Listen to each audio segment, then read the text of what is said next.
Hello and welcome to Talking Business with Beverly. I am your host and business strategist, Beverly Walthour. And so we want to thank you, the entrepreneur, for joining us. And so we know as entrepreneurs, our goal is to create time and financial freedom. And so we do that by not only addressing your business needs, but also your physical, mental, emotional, spiritual, and financial needs as well. And now join me in welcoming Dr. Carmela Nanton to the show. How are you? I'm doing great, thank you. Thank you for having me. Hi, you're welcome. And so Dr. Carmela, she is a leadership strategist. I'm gonna name them all off. Just take me a second. But she's a leadership strategist. She's a bias expert. You're a systems designer. All this awesome stuff. And so she's just going to speak with us when it comes to being, displaying our leadership as an entrepreneur and as a professional. And so, Dr. Carmela, before we actually get started, I love to play this game with my guests where I ask them 3 random questions. Okay. So are you game to play the game? Yes, I'm game to play the game. Awesome. Okay, what is your favorite movie? Old-fashioned, but The Sound of Music. Someone just asked me the other day. I'm like, I have never seen that movie. How dare I? Okay, living in the South, yes. And what is your favorite vacation spot? Aruba. Oh, I need to go. Let me know the next time you're going. I'll be in the suitcase. And what is your favorite color? My favorite color is a teal. Oh, I love it. I love it. I love it. And so let's go ahead and dive into this conversation all about leadership. And so just tell the viewers just a little bit about yourself. Well, I am a leadership and executive coach. I also am an individual that is owner, CEO of Carmel Connections Incorporated. And our focus in that business is to accelerate the leadership, inclusion, and performance goals that leaders would have. My goal is to come alongside the leader and through the bridges of training and workshops and coaching and just giving the help that is needed, we bring them from where they are to where they desire to be. I love it. And so what made you start your business? Well, I started my business because I saw a need. Mm-hmm. And the need that I saw was that there was a lot about leadership that was there, but we didn't really talk about the things that are underneath that challenge leaders.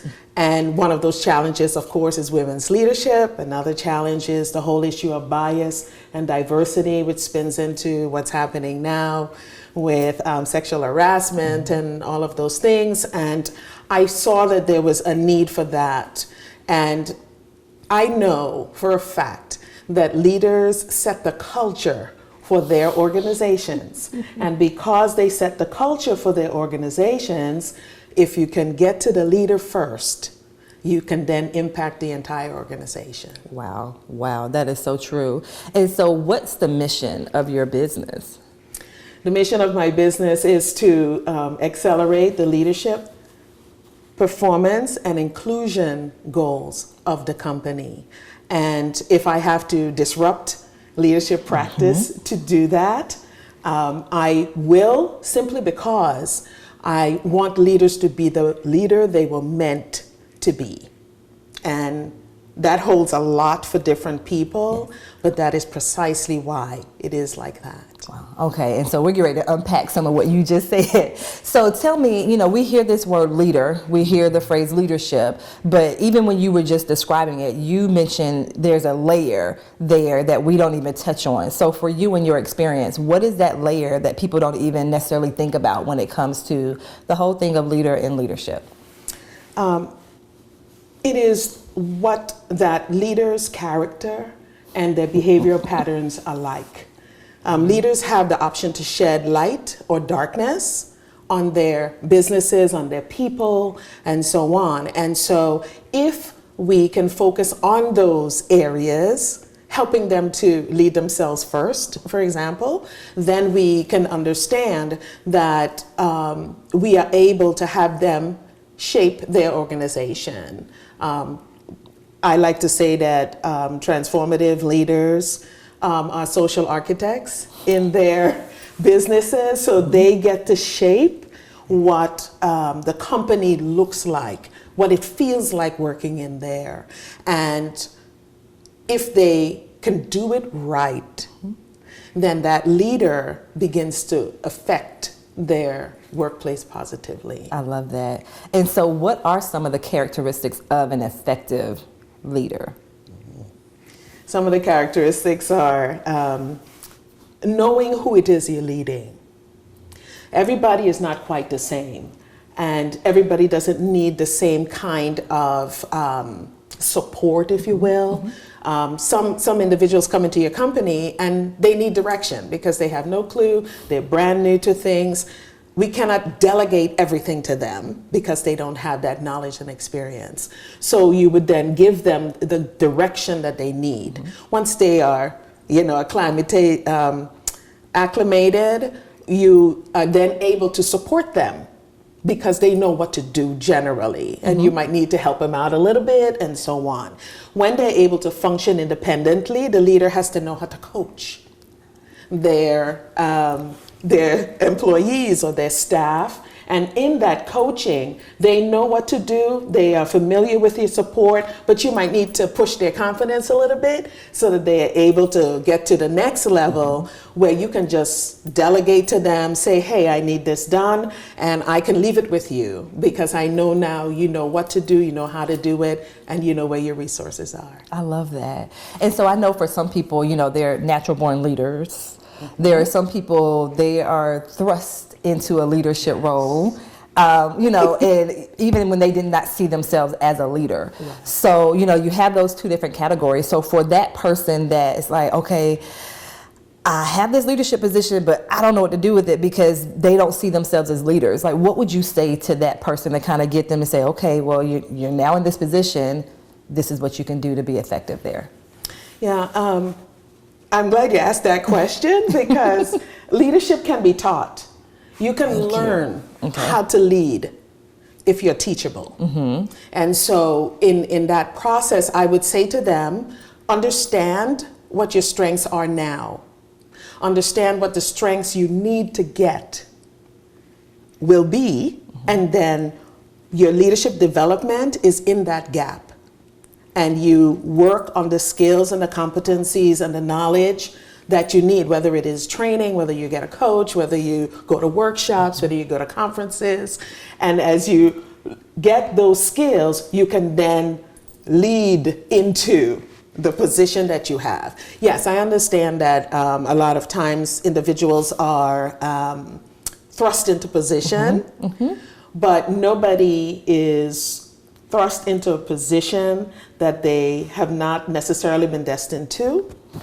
And because of that, there have been experiences that have prepared them all the way through. And so I say take courage, learn what you need to learn, and walk in confidence. Yes. And we're going to talk about that because that's true. And so we're going to continue this particular conversation right after these messages.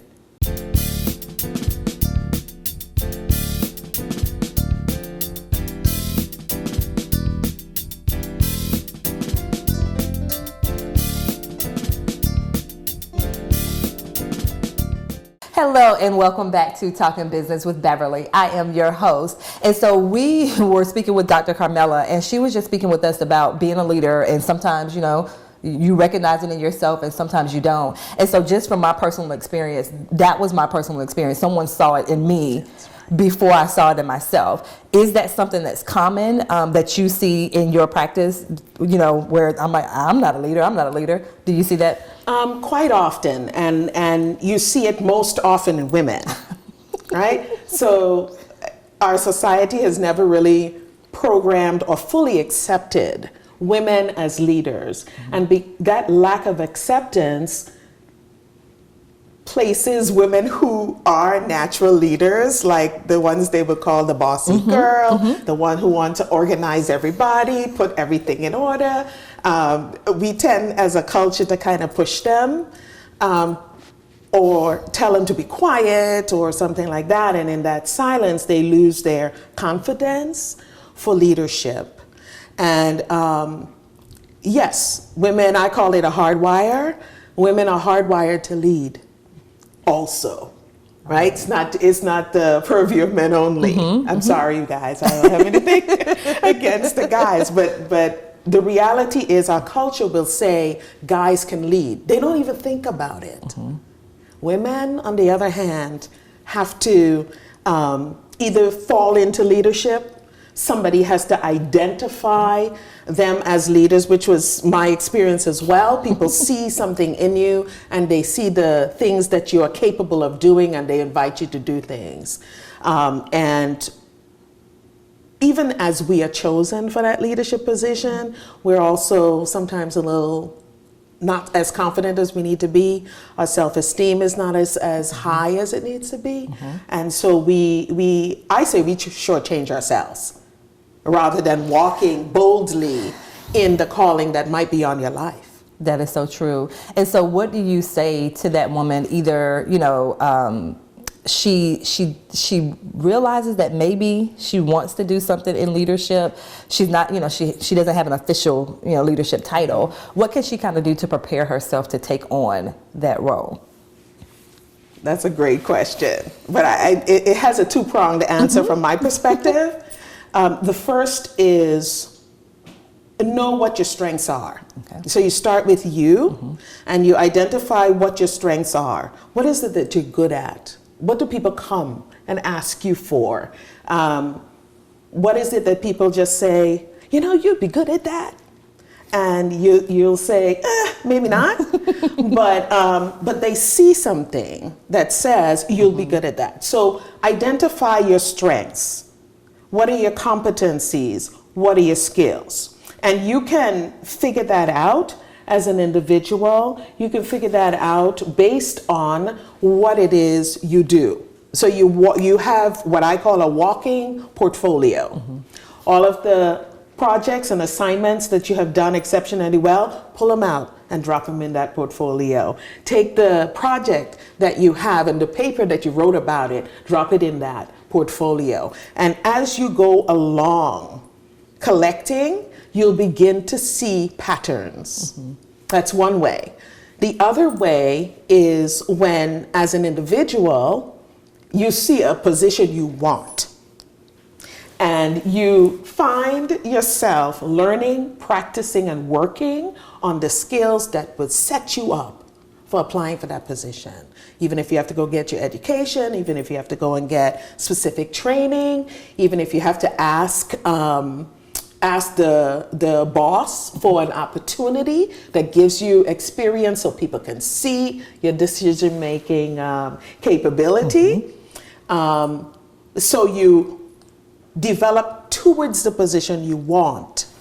But that's why the portfolio is important, right? And you bring that information together, and when the position comes, you're ready. I love it. And that's what you answered the second part to my question, because I'm like, okay, hey, I have this skill. Now what do I do with that? And I love what you said. And so for you, how do you kind of support your clients in that process?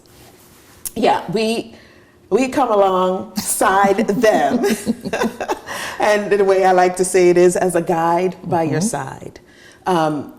To look at strategies, to look at where you are, sometimes to be the individual that actually helps provide some of the skills that you might need, and then to coach you as you develop.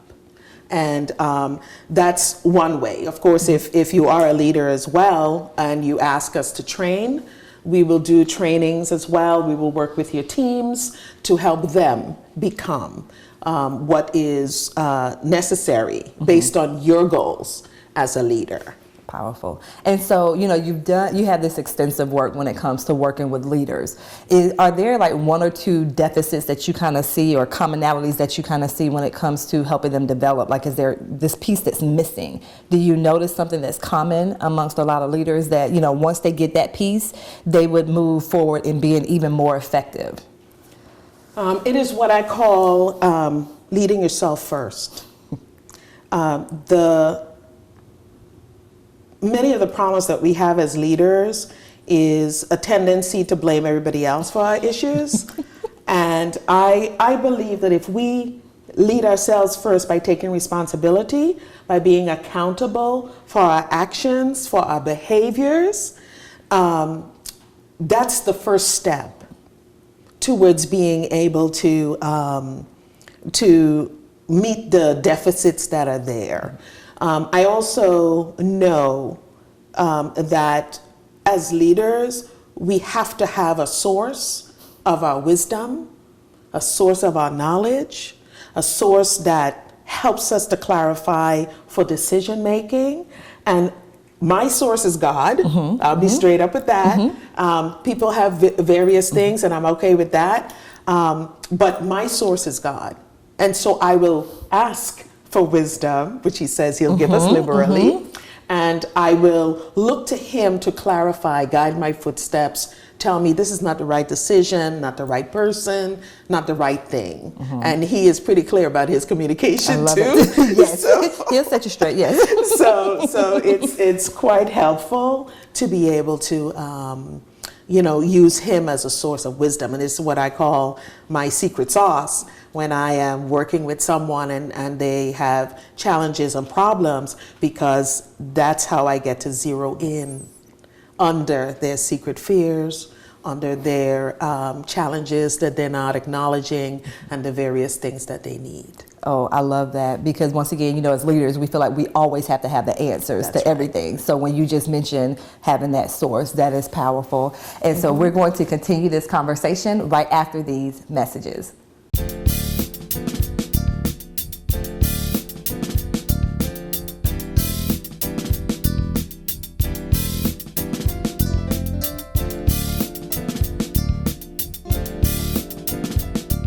Hello and welcome back to Talking Business with Beverly. So before the break, we were speaking with Dr. Carmela, and she's guru when it comes to leadership. And so you mentioned some tips on just making sure that I'm developing myself as a leader. And so she hit on the point, first of all, you have to make sure that you're looking at yourself. You can't go through and just point the blame or point the finger at everyone else, but go through and kind of look at what it is within yourself. And you also mentioned this, part of what you do, you're a bias expert. So we know it's, females in this, it could be, male-dominated world, especially when it comes to business and corporations. So if I am a female, I have my portfolio, because I've spoken to Dr. Carmela, and she told me to make sure I have my portfolio together. And so now I'm ready to apply for this position, and it does not go the way that I thought that it would. Like, I felt like I had all the skill sets, everything that says in this job description that I need to have, and I don't get that position. Like, what are some next steps that we can take to kind of, because I'm assuming as a leader, first thing I'm going to do is look inside, because that's what Dr. Carmela said. But kind of what are some of those next steps I can do? Yeah, that is a difficult place to be in for many women, especially if it happens over and over again. You begin to tend to want to shut down and not talk to people because we blame ourselves and feel we have failed in our endeavors.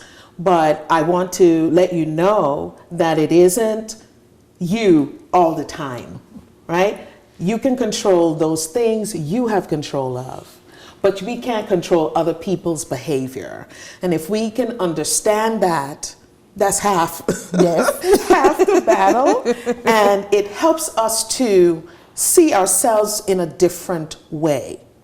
I believe every experience that comes to a person prepares them for something else. And I also believe that God has a purpose for our lives. And so when we have that purpose for our life, maybe we're looking to head down a road that he did not necessarily think was good for us. So he will redirect you, is how I will say it, redirect us to be able to do what needs to be done, or to help us to get to the right place. We can also look to see if the skills that they were looking for were the skills we really have. I know in our society, we tend to hire our male counterparts on potential. Men usually are overly prepared, overly experienced when they get the nerve to apply for positions. We don't usually tend to step into something and say, I'll learn on the fly, which is why your previous question about if somebody's in a position, how do they learn as they are in that position? It's done all the time. And so as women, when you look at that position, you say to yourself, maybe I didn't have all the skills. But if you know you had all the skills, questions are good. You can ask questions, follow-up questions. If the interviewer is willing to respond to you, ask them the questions. Was there anything else I could do? Was there something that was missing? What would have put me over the edge? And you hold that and say, okay, next time I'm gonna do things like that. And sometimes it means that you might have to look somewhere else. You know what I mean? And and that's the hard one too. And some women who have been passed over more than once, they will look to get their own businesses. Yes. And that's what entrepreneurship is all about. And by the way, women of color are the fastest growing group of entrepreneurs in the world today. Fastest growing, and Black women are probably at the forefront of that. Okay, did you hear it? Get your business started. Yes.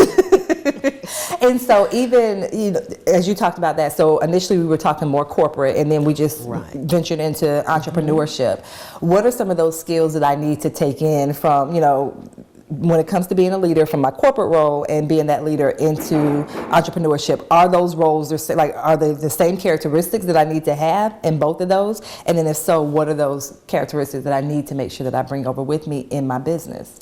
Yes and no. Okay. Yes, because the role that you would have fulfilled in your current or previous job will have prepared you for the business you want. But if you're working for a corporation, you have a single role, right? So I conceptualize a box. Not that I want to put people in a box, but I conceptualize that the box has several parts, and I'm only in one part. There's an HR department, there's a marketing department, there's an executive department, there's a finance department, and I may not work in all of them, right? So when you step over into the entrepreneurship role, you are the box. You're the HR person, you're the finance person, you're the CEO, you're the marketing person, you're it. Until you get to the place where you can delegate that to somebody else. So some of the skills you may not have naturally. And we have to be willing to learn from other people for those skills. We have to be willing to seek out individuals who could help us. Can't do everything on our own. Yes. I know we'd love to. Yes, we but try. We can't. We try, but we really can't. And so the wisdom is, the skill that you have to develop as an entrepreneur is to know when you need help. Boom. It's a strength. It's not a weakness to need help. And then find those areas that you are weakened in because you just haven't been exposed. And then you come back and you learn that and you get your strength, you understand it, and then you go ahead and delegate it to somebody else. Yes, that's part of being a leader too. And so, Dr. Carmela, you have poured so much into us. And so, where can we find out more information about you, your email, your website? www.drcarmelananton.com, and you can reach me by email, info@carmelananton.com, and social media is all under Dr. Carmela Nanton. Yes, keep it consistent. So yes. So Dr. Carmela, thank you so much for joining us. It's been awesome to be here. Thank you so much for having me. You're welcome. You're welcome. I You're welcome. appreciate it. You're welcome. And I do want to thank you to the viewers for joining us as well. And remember, as entrepreneurs, you can certainly create that time and financial freedom in your business. And you do this by not only addressing your business needs, but also your physical, mental, emotional, spiritual, and financial needs as well. Until next time, thank you.